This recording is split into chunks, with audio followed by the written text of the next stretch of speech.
So my name again is Avery Hagleitner. My partner in crime today is Beth Jubera, and we're both software developers on the Cognos Dynamic Cubes team. And as Lynn mentioned, we're going to walk you through our hands-on math session that we have at IBM. It's normally a 3-hour session, but we're going to split up into 2, half today and the next half next week. So the goals of this session are really, first I'm going to provide you an overview of the Dynamic Cubes technology before we jump into learning about the typical life cycle of working with Dynamic Cubes. And then Beth will show you what it's like to experience a day in the life of working with Dynamic Cubes going through that life cycle. All right, so again, just to recap the agenda, I'll start with an intro about Dynamic Cubes. Beth will talk about the lab scenario, and we'll do the first 2 lab modules, 2 out of 5. We'll start with some basic cube modeling, doing some cube administrations, and run some reports based on the cube you just created. The next week, we'll pick up by optimizing the cube for performance using aggregates, securing some content, as well as combining that cube that we created this week with another cube into a virtual cube. Okay, so Dynamic Cubes. Dynamic Cubes is basically an extension to Dynamic Query, which is part of Cognos BI. Dynamic Cubes is really known for its high-performance analytics over large data volumes, and we're talking large like terabytes and terabytes of data in your data warehouse. It can really give you that high performance because of the extensive caching that we have in Dynamic Cubes. We do a lot of in-memory caching of members, data, expressions, results, as well as aggregates. One thing to note is that Dynamic Cubes doesn't pull everything into the caches. It really makes the best use of memory by selectively choosing to cache in memory that are most likely to be asked by users. And there's also some easy tooling to help optimize performance with aggregates, as well as aggregate awareness. Aggregate awareness meaning that the engine can guarantee routing to any in-memory or even database aggregates to boost performance. So I mentioned performance as one of our key features, and we do this through a lot of our in-memory caching elements. Dynamic Cubes really can be considered as an in-memory roll-up engine, and I emphasize the roll-up part of that because of relational OLAP, meaning that the Dynamic Cubes are really just cube definitions that maintains an active connection to the underlying database so that we can always go back to the database and get data that we haven't yet stored in the cache. So really, your cubes are built on top of your data warehouse, and the better optimized your underlying data warehouse is, the better performance of any of those initial queries that require values from the database will be too. So when you first start up your cube, what we do is we load up the member cache. So what this means is it loads all the dimensional metadata members into memory. And by doing this, this really makes navigating the metadata tree in the studios a lot faster, as well as it helps query performance as well. So like I said, when you start your cube, member cache loads all the metadata members into memory. So at this point, your cube is started and it's open for business. It's ready for queries to come in. After that, after the member cache is loaded, you have the option of creating in-memory aggregates and loading them into an aggregate cache, which is actually highly recommended to get the fast query performance. The aggregate cache holds aggregated values of specific slices of data that rolls up from either database aggregates or values in the data warehouse. They're similar to database aggregates, but since they're all stored in memory, queries that leverage the aggregate cache return really fast. And one thing to note about the in-memory aggregate cache is that the in-memory aggregates load in parallel in the background after the cube is started. So as each in-memory aggregate finishes loading, it's available for user queries to leverage. So just come in. We also have a data cache. When user queries come in, the engine basically figures out what data values that it needs to get to calculate the answers. If the data values aren't found in the data cache, then the engine looks in the aggregate cache to see if it can get the values and roll it up from there. If so, then really we avoid any trips down to the database, and we can answer all our queries based on everything that's in memory in our caches. Otherwise, if we don't have the data values that we need in the caches yet, that's okay. We just issue simple SQL down to the underlying database, aggregates, or the warehouse, and cache them in the data cache right here. Dynamic Cubes also has an expression cache. These are used in the query engine to save and to reuse evaluations of certain expressions. Typically, the expressions that I'm talking about are like filter type expressions, where you filter from a large set down to a much smaller one, such as like top count, where you do maybe a top count of top 5 customers out of maybe millions of customers. We find this really helps performance of evaluating those types of expressions. Not least is the result set cache. When you run a report, the results of the report are saved in the result set cache for later use. So if you were to run the same report again, or if someone else was to run the same report again, then you'll get the fastest response possible, because if it hits the result set cache, the report isn't actually processed in the engine again. We just return the full result to right then and there. So I talked about the caches. Your next question is probably about security. Really, security is processed at a higher level here in Dynamic Cubes, and this is actually a really nice positive, because that means all the caches are shared between users. Other solutions out there might store caches based on security, but we find that having these shared caches between all the different users really allows us to do optimizations like prefetching or refetching data from the database, and it's a better use of memory, really, for our caches. As I mentioned, security is applied at a higher level. User queries and users only get the members and the data that they're allowed to see. Maybe you're starting out and you have your data warehouse and you have your cube basically modeled. How do you get those aggregates into the system? We have a tool called the Aggregate Advisor that you can use. So basically, what you do is the Aggregate Advisor reviews the cube model as well as the workload of actual usage queries that's been run by your users as input, which it then kind of churns and looks over and analyzes to recommend some database aggregates as well as in-memory aggregates that it thinks will help with performance. When you're running the Aggregate Advisor, you have the ability to choose between what reports, what packages, users, or busy times you want to actually optimize your aggregates. So let's take, for example, Beth is my VP, and I really want to make sure her reports are really fast. So I can choose to say, okay, I want Beth's reports, and all reports run Monday through Friday, 8 to 5 p.m. I want to make sure that those reports are like lightning fast. So I can filter out the workload to focus on those for consideration. So this flexibility in optimizing your aggregates really allows you to focus on where you want to focus your efforts with memory and aggregates. And so really to apply those recommendations from the advisor for the in-memory ones, really it's just a simple saving of the in-memory aggregate definitions to the content store. And the next time you restart your cube, remember that first graphic that I showed, that after the cube started, and it'll automatically load those in-memory aggregates into the aggregate cache. The database aggregates, you give those to your DBA, they create them in the database, and then after those are created and modeled in the cube, Dynamic Cubes can take advantage of that aggregate awareness to route any queries, that make sense to route to the database aggregate tables. We'll get a chance to go through some of this aggregate workflow in next week's session when we start optimizing the cube for performance. Okay, so another feature of Dynamic Cubes is virtual cubes.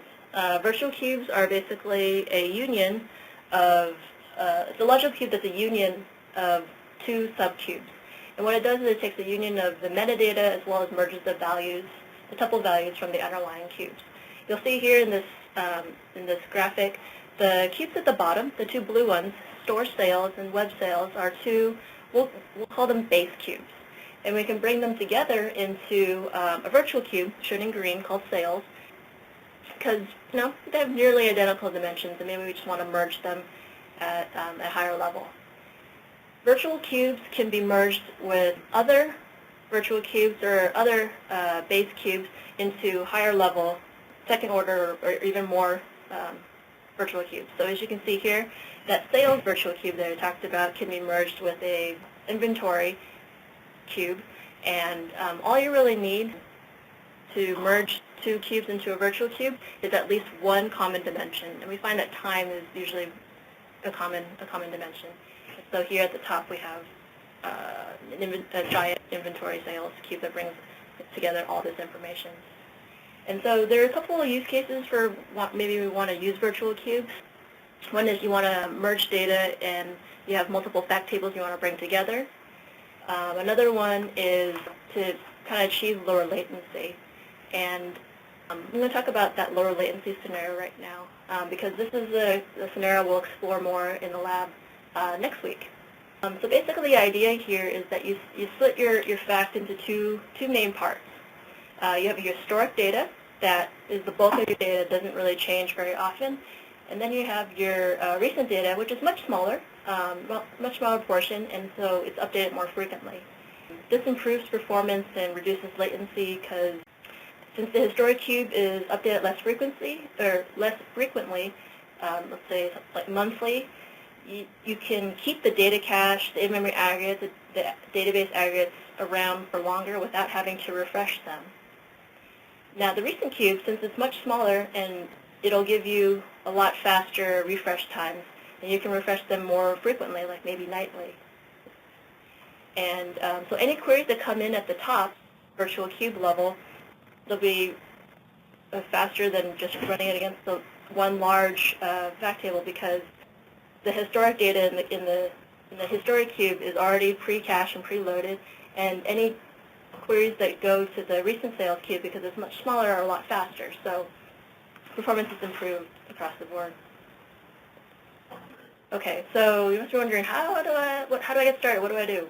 With dynamic cubes, we have a built-for-purpose modeling tool called Cognos Cube Designer, and the UI you'll see is a quick screen cap, but the UI is a little bit more modern look and feel than previous tools that we've had. And the feedback that we've gotten from customers and users is that it's a much more intuitive modeling experience because it's focused just on cubes and designing your cubes. One cool thing is that it connects directly to your data warehouse. It can use the existing relationships in the tables from the fact and dimension tables to kind of accelerate the creation of cubes with an auto-generate feature that's built into Cube Designer. We'll explore a lot of that in our lab scenario later today. Also, the Cube Designer has a quick publish feature that helps to accelerate publishing and deploying and administering your cubes, especially during the development phase. So like I said, the bulk of this lab today will be in Cube Designer. We released dynamic cubes, was it last September, in Cognos BI 10.2, and last year we've been pretty busy. We've come out with 10.2.1 in the spring, and just recently Fixpack 1, so 10.2.1.1 just last month. And a lot of new features here. A couple of them I'll highlight are that a lot of customers have been asking for improved security. We'll go through some of that in next week's session. Time state aggregation rules, as well as one thing that we'll highlight later in today's session is a new view inside of the IBM Cognos Administration portal. This is really a kind of a centralized administration for your dynamic cubes, kind of a one-stop shop for everything dynamic cubes related. And just overall, just lots of usability and performance improvement throughout. You might be wondering, okay, how does dynamic cubes fit into the whole OLAP cubing technology portfolio that Cognos has today? And how do customers choose, or how do they figure out which technology to go with? And really, it comes down to what are their objectives and what do they need to accomplish in their applications. And if, let's say, the customer needs write back or what if analysis, TM1, that's the way to go. That's the technology to use. For dynamic cubes, if you want high performance analytics on large data volumes and your warehouse is in a star snowflake schema, dynamic cubes, that's the way to go.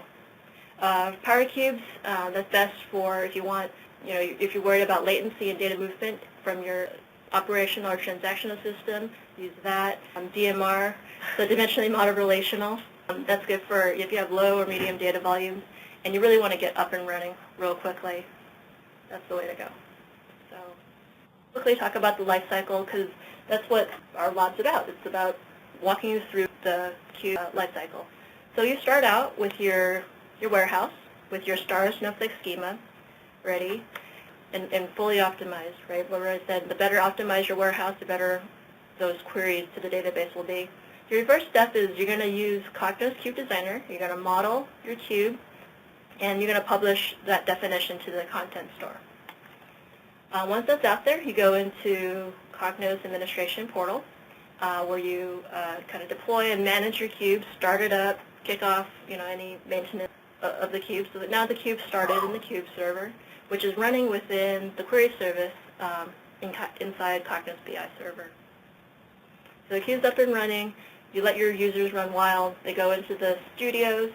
They run reports, analytics, what have you, against the cube. And on the side inside the server, we also capture those workload logs I talked about. And then next week, we'll pick up where we will take advantage of those workload logs and take a look at the model and optimize it to improve performance and repeat. So that's pretty much the life cycle we'll be going through. So like I said, today we'll do model and publish, deploy and manage, and finish off with reporting and analytics. And we'll pick up next week with optimizing the cube and security and virtual cubes. So I'm going to hand it over to Beth. So the next portion is going to be a walkthrough of our hands-on lab that we're giving at IOD. So the lab scenario, we're going to be modeling the historic fact table. That's the virtual cube scenario that Avery went through earlier, where you have the historic and the current sales. In the full lab scenario, we would also walk through security and then the virtual cubes for the full deployment, but for this lab scenario, we're just going to be doing the modeling of the historic. The schema we're going to be working with is a pretty basic Snowflake schema. We have five dimensions, and our product dimension actually has 3 hierarchies. This is based on Sales DW database that comes with the samples in a BI installation. It's modified slightly to work for our needs in this lab, but that's the basis.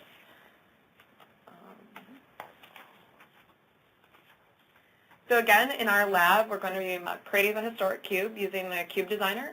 We're going to be administering it, showing how you start and stop the cube within the administration portal, and we're going to be running some reports. Next week, in our second session, we'll be, again, optimizing, running through security, and modeling the virtual cubes. All right, so the first step is to create the cube. So the first thing is you're going to be seeing the new cube designer. So for those of you familiar with Framework Manager, this is the new version for dynamic cubes.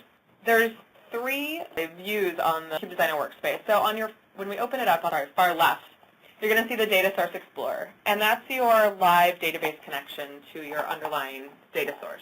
So you'll see all the tables and your views and things. The middle window is your Project Explorer. This will show you all the metadata items for your cube and your model. So this is where you would see your dimensions and levels, hierarchies, and measures. On the far right, we have our Object Editor, and depending on what your active metadata object is in your Project Explorer, this will be your editor for modifying that metadata object. And this will differ depending if you're looking at a cube or a dimension hierarchy level. In the bottom right, we have the Properties panel, which shows properties for modifying those specific metadata elements, as well as any red flag issues or performance issues that we've identified in the model. So those object editor roles, which I already mentioned, a few of them we call out here. There's a lot you can do with the dynamic cube modeler. So in the cube editor, this is where you would model your aggregates, your cube security. You can see the implementation of the schema, how those hierarchies and tables how they relate. You have the hierarchy editor, where you would see your levels. You define calculated measures, your hierarchy security. The measure editor, where you define calculated members, aggregation rules. The aggregate cubes, which we'll be looking at next week when we go through the aggregate workflow. And levels, where we define the attributes and keys. Those are just a few of the many editors we have. In our Cognos installation, we have a new Cube Designer component. We'll be opening it.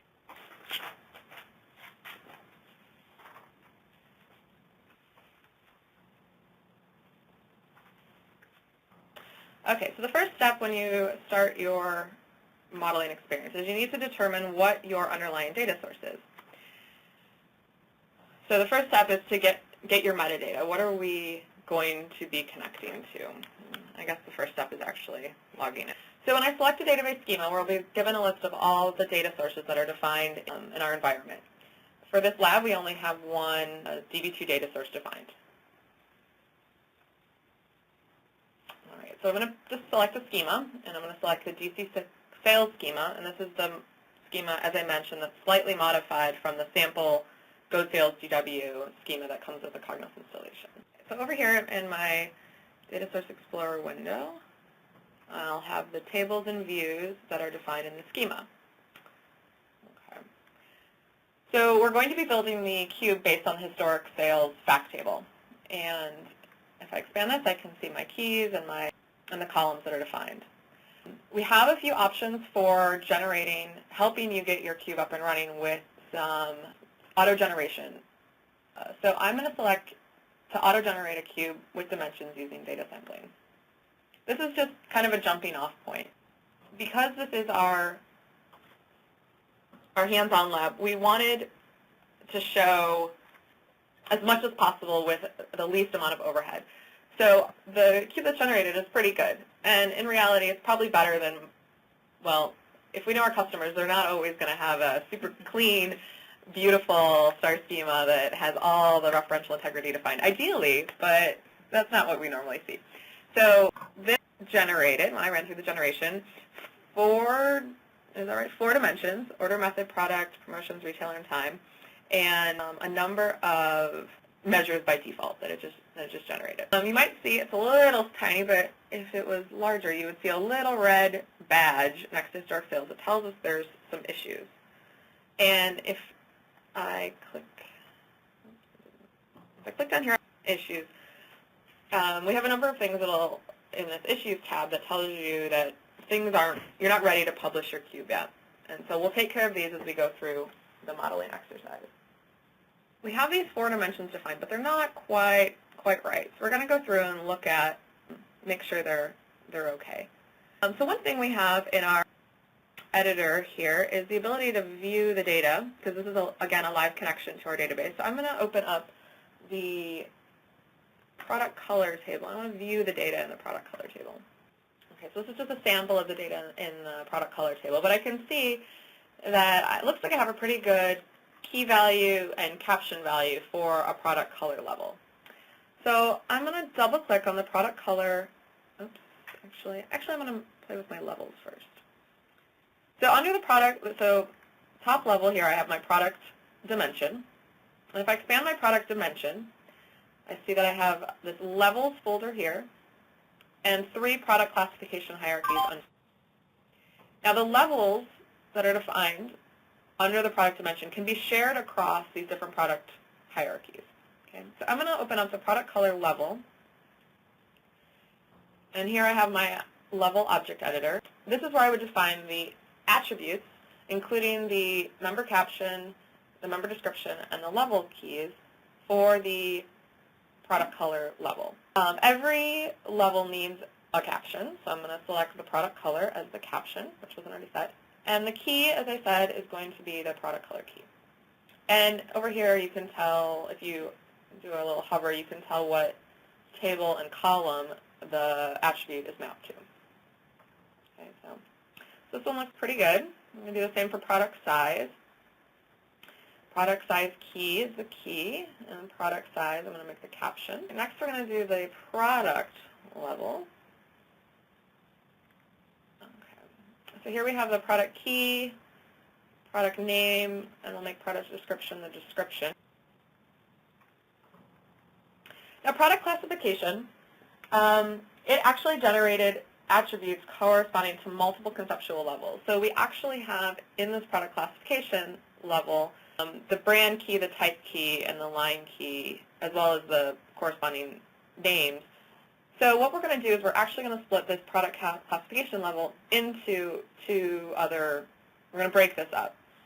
So I'm going to select the product type key and the product type, and I'm going to move these to a new level named product type. And I'm going to move product line also to a new level. And a product line. And if I open up my product type, I want to select those keys and captions. And if I open up product line, I want those keys and captions. Now this is also a really nice hierarchy, or I guess a dimension table, in the sense that they had key name pairs for all of them. So everything had a surrogate key, which makes it really nice and clean when you're defining a hierarchy. Our level unique keys need to be unique across the level, and these are all unique keys. We don't have to do anything interesting. We're going to deal with some other hierarchies where this is not the case, and we actually have to do some composite keys because we don't have unique identifiers. Okay, so it looks like this is looking pretty good. I'm going to revalidate, and now it looks like I don't have any more issues on my product, except for I am not using the product type level or the product line level. Those are the two levels that I created and need to be added to a hierarchy. So I'm going to double click on the product classification hierarchy, and the product classification hierarchy right now only has the product classification level and the product level. And I want to add my product line and my product type in there. So I'm going to add product line and product type. And I actually want to rename this one to product brand. Okay. So if I revalidate, looking good. Okay. The product hierarchy is done. It's looking pretty good. We do have one performance issue on the product dimension tab. Performance issues tab is new in 10.2.1, and these are to help identify when users might have validated a best practice. These are more warnings. They aren't necessarily anything that you want to change, but they're just an alert that you might be doing something that could be improved. Take a second look is really what it is. So this is just a warning that your product dimension is a snowflake dimension. So it's brought in three dimension tables to define the dimension. This isn't necessarily a bad thing. This is fine. It might just be the nature of your warehouse. But you do want to make sure that that dimension, those relationships are defined correctly, and that is actually what you want, because it does require more joins when we're fetching data against the database. Okay. So next, we're going to look at the retailer dimension. And we're going to look at the retailer keys. But actually, we're going to look at the retailer table first. So let's view data on the retailer table. So one thing to note in the retailer table is that we have a region and a region key, which is great. We have a country and a country key, also good. However, we only have a state, province, varchar column. We don't have a key column for this. And as we know, states, more likely cities, but they aren't necessarily unique states across all countries or regions. I know there's a London in Canada and a London in the UK, and I think this database actually has that.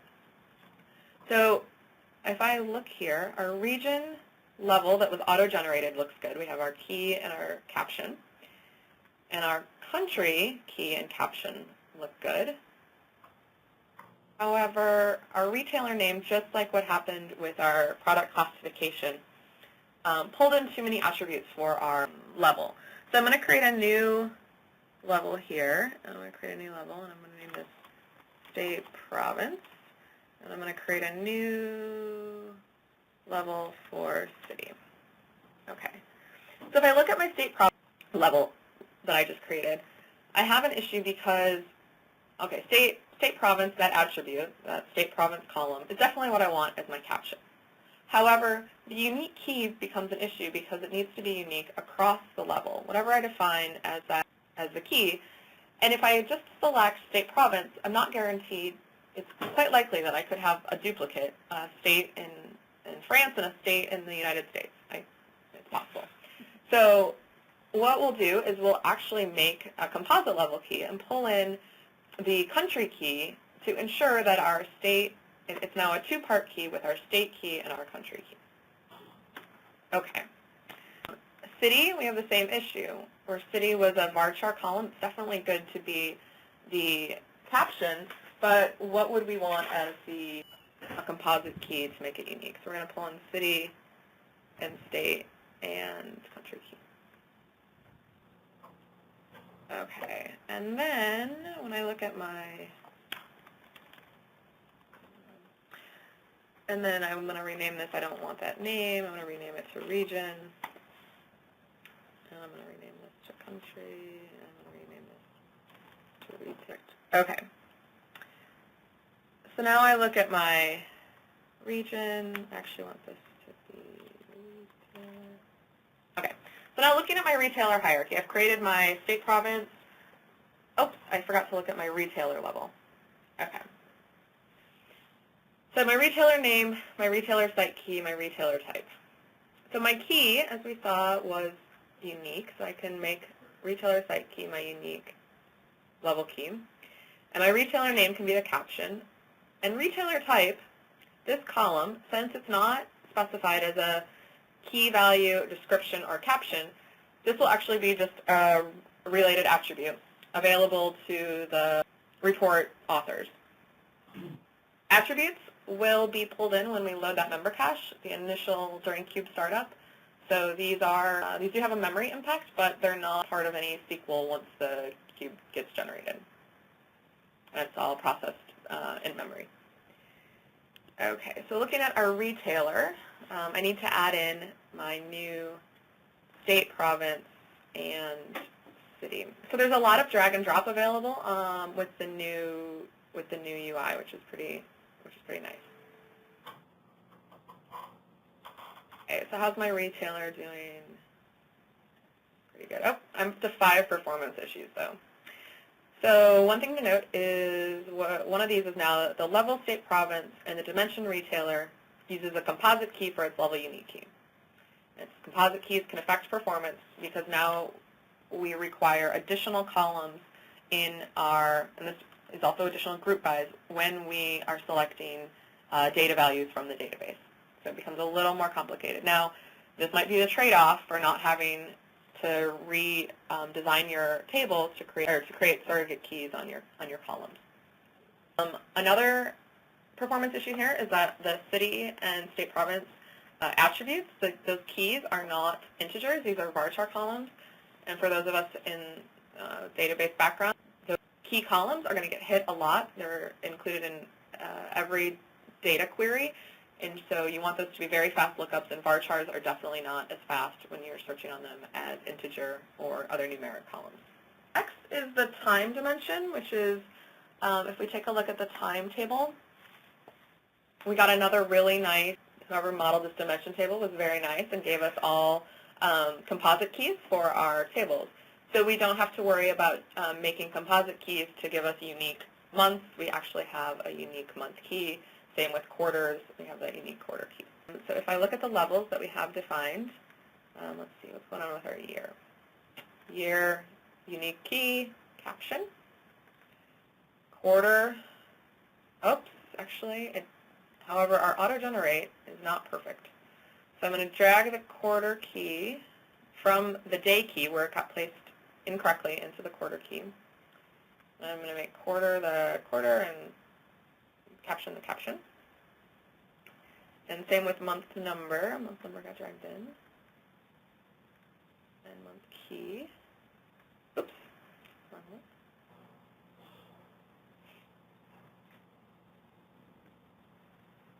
So this is where I usually find it really helpful to have that ability to view the data in the table as the name and which one's the key and which one's like, they named these well, but they're not always named that well. So we'll just take the month key as the key.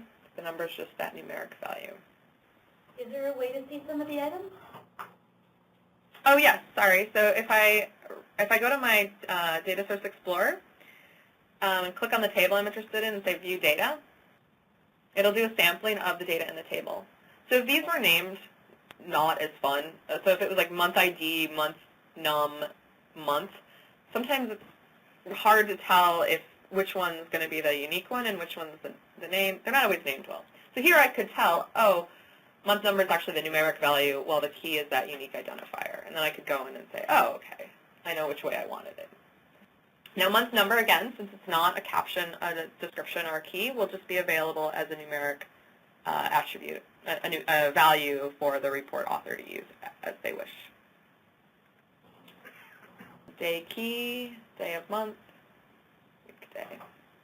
Okay, so it looks like I'm good. I'm going to rename this just today.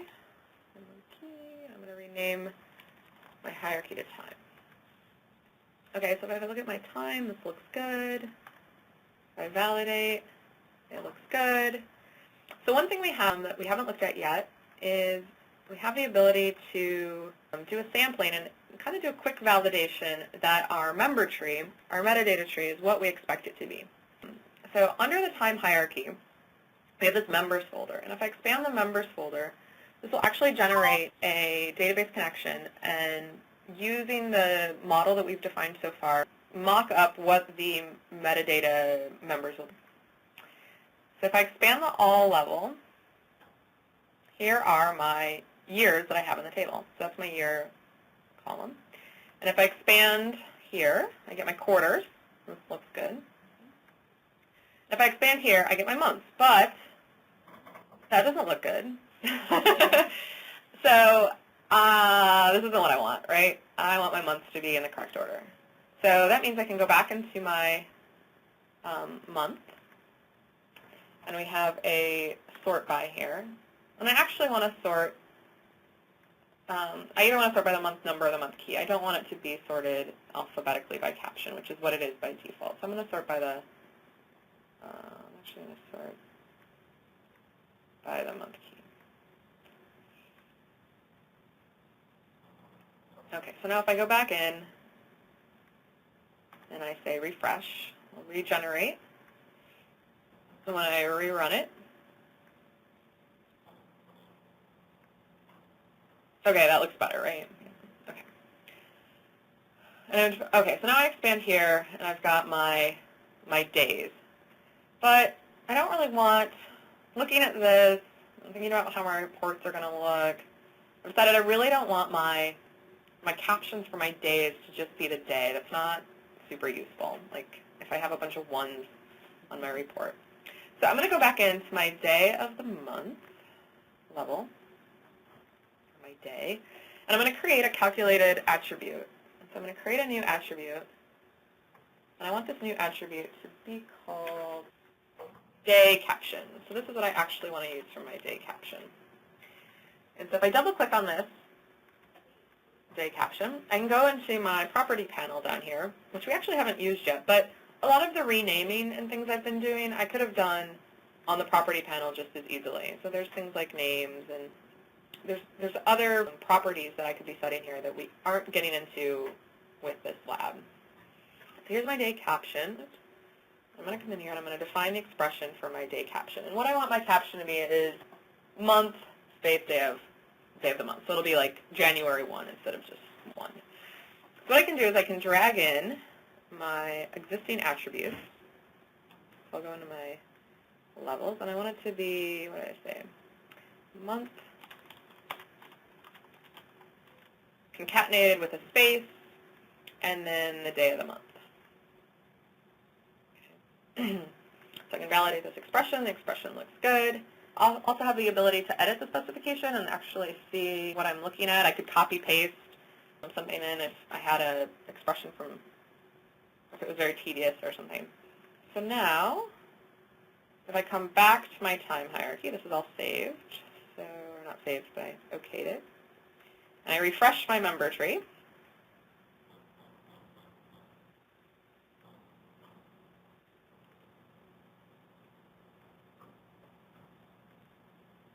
Under here.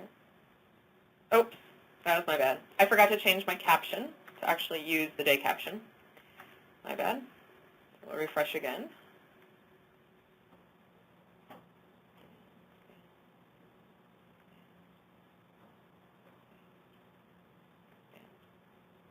Expand. Man, that's deep. Okay, now we have our, oh, I did it again. So here we have our Januaries. So that looks better. That's more useful to me than just having a 1. But I forgot to sort. So I'm going to go back in. I'm going to sort by day key. and rather than go through the tediousness, I'll assume that those are correct. Okay, so there's a few more hierarchies that we haven't looked at yet, one being the promotions hierarchy, one being the order method hierarchy. These are really close. All I need to do is be renamed.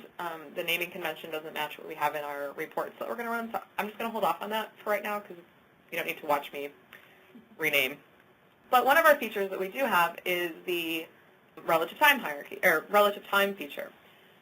So for those of you familiar with Transformer has this feature, and relative time is super useful for customers because it allows them to create a report. Instead of specifying a specific time in their report, like let's say October, because that is our current month, you can create the report once, and then next month, after Halloween, when you come in and run the report again, it'll recognize that you're now in November and run the report as the current month is November, rather than having to either have a prompt page or have someone have to update that report.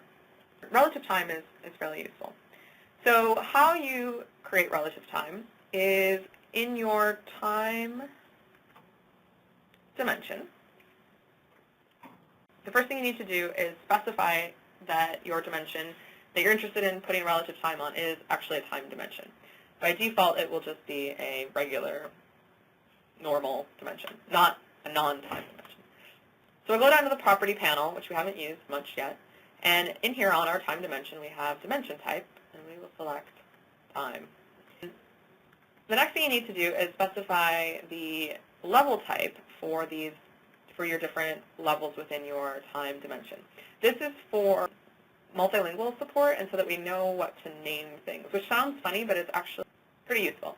So we go through and we specify that the quarters level is a quarter level, and the month level is a month level, and the day level is a day level.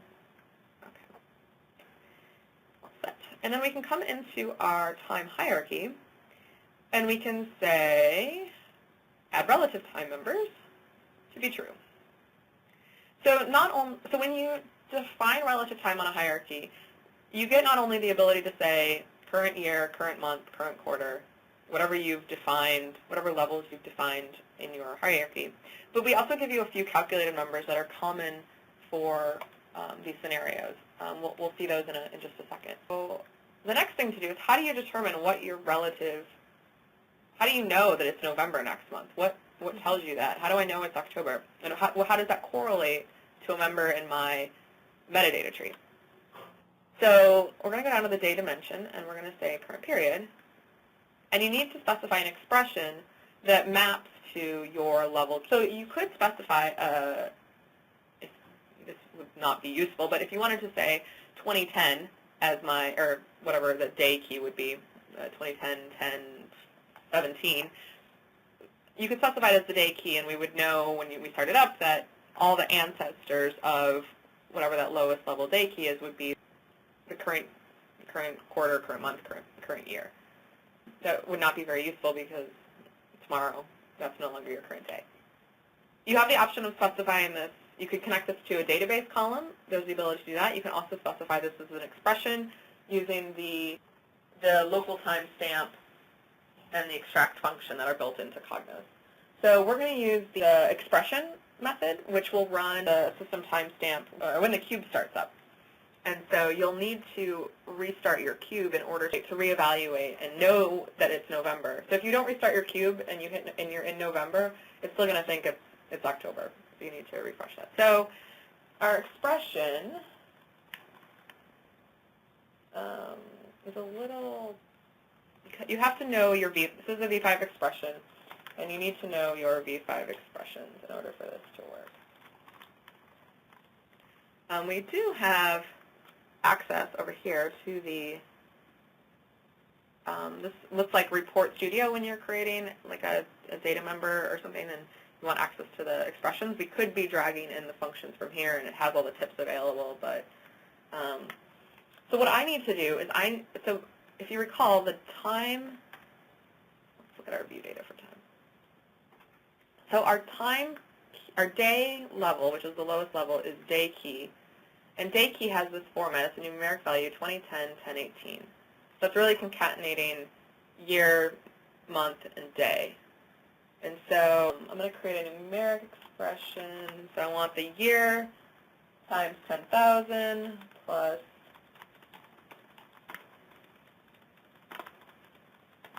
I want the month that we're in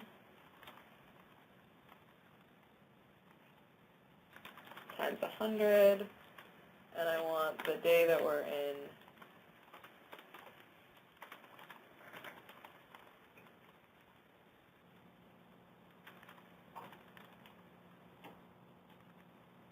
how is my typing? Let's see. Not great. Okay, so this is essentially what I want to do, but I didn't type it very well, so I'm just going to cheat, and I'm going to pull in the expression that I wanted. I know that that typing is better, or is correct. Okay, yay. So now if I come back and I do my my little member tree browser,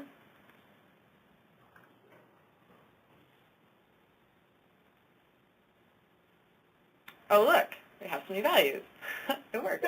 I know. So we have these additional members that are here: current year, prior year, year to date, prior to date, year to date change, and year to date growth. These last four are actually calculated members, while current year and prior year are treated just as regular members. In this member tree browser within Cube Designer, these are just going to use the last member in the tree to populate these numeric values. They're not actually using the local timestamp. They're not actually using the expression that we defined, but it's showing you these. It's making the members available because you can actually drag these members into other expressions. If you were to create a calculated member or a calculated expression, you want these to be available to drag in. Okay, I'm going to open up, I'm going to save this one. I'm going to save this as session1.smc. So I'm also going to save, or I'm going to open up a checkpoint file that we actually provide the students in the hands-on lab. I didn't go through the demo step by step. Oh, no, I missed something huge. I missed measures. This is what I get for going off script. So if I look at my historic sales cube that was auto-generated, I can see that these 5 dimensions were defined, and I can also check on the relationships that were defined between the dimension table and the fact table, just to make sure that the auto-generate picked up the right column. Now, in our case, we had beautiful referential integrity. All the foreign keys are there, so it didn't mess these up. But if you don't necessarily have great referential integrity, or you're creating a dimension by hand, you would need to define and specify which column on your dimension table matches to the fact table. Okay, so then I have my measures here. So we're in the measures editor, and the auto-generate generated these 5 or 6 measures for me, all additive, basic sum, nice and easy. I'm going to, from here, create a measure folder, which is new for 10.2.1, as requested by customers, just to make organization a little easier. So I created this measure folder. I'm going to call this unit measures. And in here, I can drag in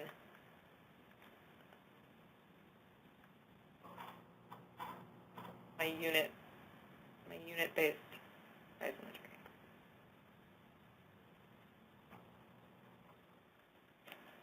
Oh, that didn't work.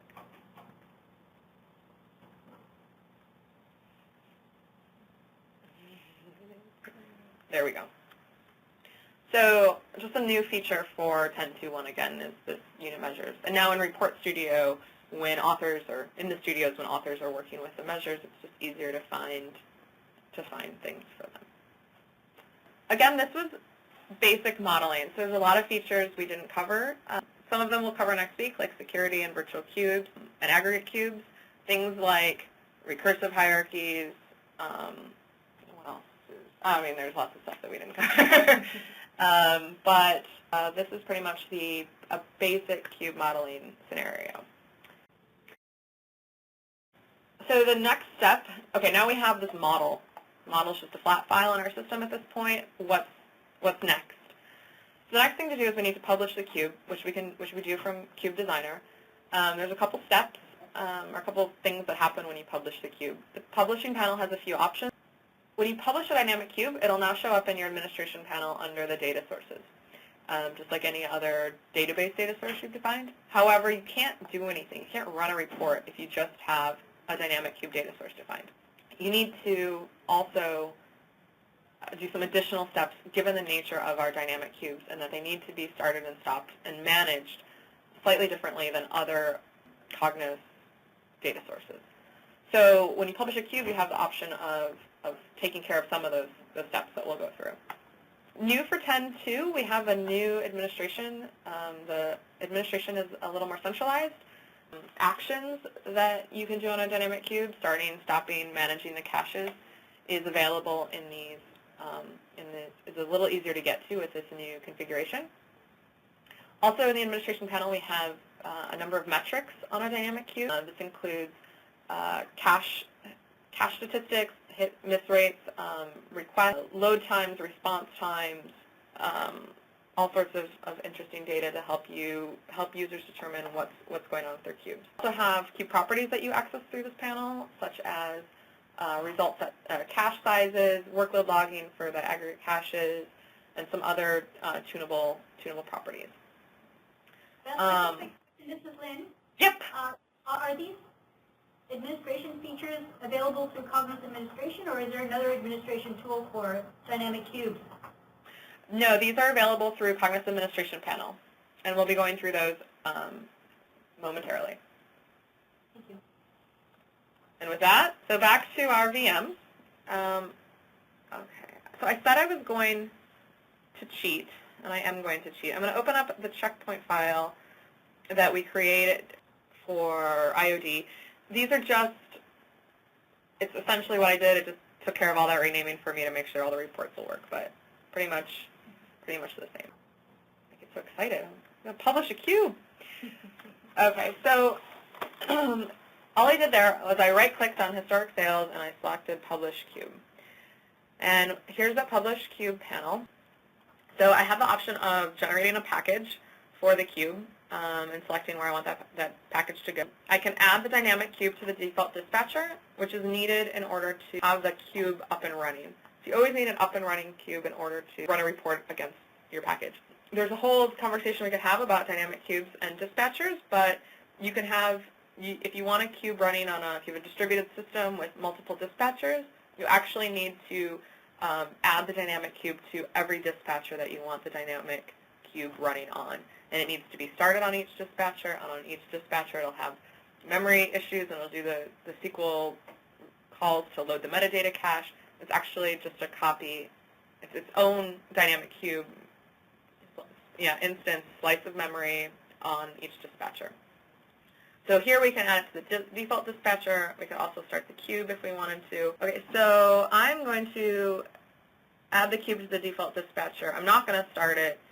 And this checkbox to associate my account and sign in with the cube data source. When we run dynamic cube, we're always connecting an underlying data source that we're connecting to. There's a warehouse under there somewhere. And we're database agnostic, so that might be a SQL, an Oracle, whatever, and preferably DB2. But we need to know how we're connecting to that data source. What's the sign-on we're going to use? What are the credentials? And so this is saying that I logged in as admin1. I'm going to actually use admin1 to access that underlying sample database. And so it'll go through and it'll find the sign-on for admin1. Now this is something to be aware of. So we could go into the properties of the historic sales data source and change who that is. Maybe I have a system account that I'd rather use, but for now we'll just use the default.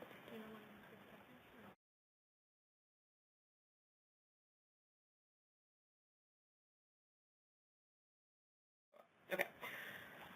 So now I'm going to go in and I'm going to open up, log on.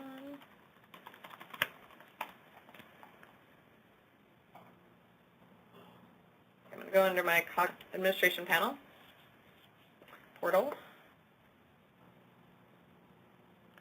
So now if I look under my configuration and the data sources, I can see I now have my historic sales that I created, and this dynamic cube web warehouse was our connection to that underlying DB2 sample database. If you notice, this one has a new icon for specifically for a dynamic cube.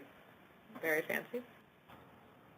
Next, now if I wanted to actually manage the dynamic cube, if I wanted it to be up and running, under status, there's a new data stores link. And under the data stores link, I have my dynamic cubes listed here. If I click on historic sales, my historic sales has been added to the default server group. And I can see, because I checked that box when I published, and I can see that it's here under my default query service. If I click on my query service here, I see those metrics that I discussed earlier. Next week, when Avery goes through the aggregate workflow, we'll be going through a lot more of these metrics and what they mean and how they're useful. I do have some settings here, or some actions here. Right now, I can set the properties. I can start, clear workload, or view recent messages. If we take a quick look at the properties, we'll actually be going through these next week as well, but again, you can disable some of the caches, set the cache sizes, set up for aggregate workload. The first thing we're going to do is we're going to start the cube. So this is saying that my request to start was successful. It heard me. And my cube is available. Over here in the metrics, there's actually a cube state of running, which is a little more detailed than the status we see here. This might actually say starting up or So now if I was to look at the query service actions, I have more actions now that my cube has started. There's things about handling refreshing the caches, stopping, restarting. I'm interested in view recent messages. These top two, cube start executing, cube start succeeding. This is great. That means everything started without errors. We will start the cube even if there are some issues, like if there's talk data member issues or some other low priority things. We don't want to completely cut off users, so sometimes you might get some warnings. But everything looks good. Okay, so now we'll run some reports. Here's the package that I created when I published from the Cube Designer. First one we're going to do is a region by product brand by year or month.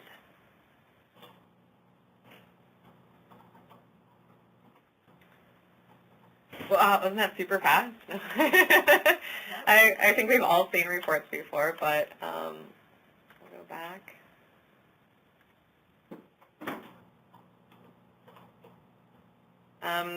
Profit by product line over time. Here we're going to drill down on mountaineering equipment. This is the dark green.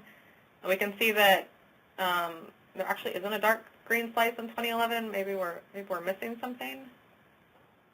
But nope, only have mountaineering data for 2012 and 2013. I feel like safety equipment should be a larger slice of the pie, but okay. And our last one, promotions by region by quarter. And we can see again. We actually don't do this in our lab, but I'm going to open Report Studio. Just some of you are probably familiar with Report Studio, and just to see.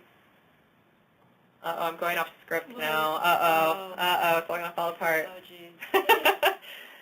No, I feel good. I feel pretty good about this.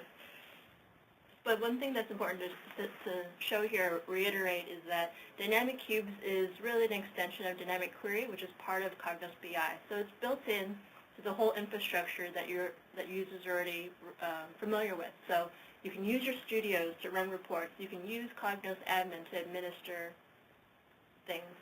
The only real new thing really is the Cube Designer to just model your cubes. Right. So yeah, once we're in here looking at this package, the package looks, I mean, it's like any package, right? So if I was to expand, so here we've got those current year, prior year changes, and if we came down to month, we would see that our current month, better be October,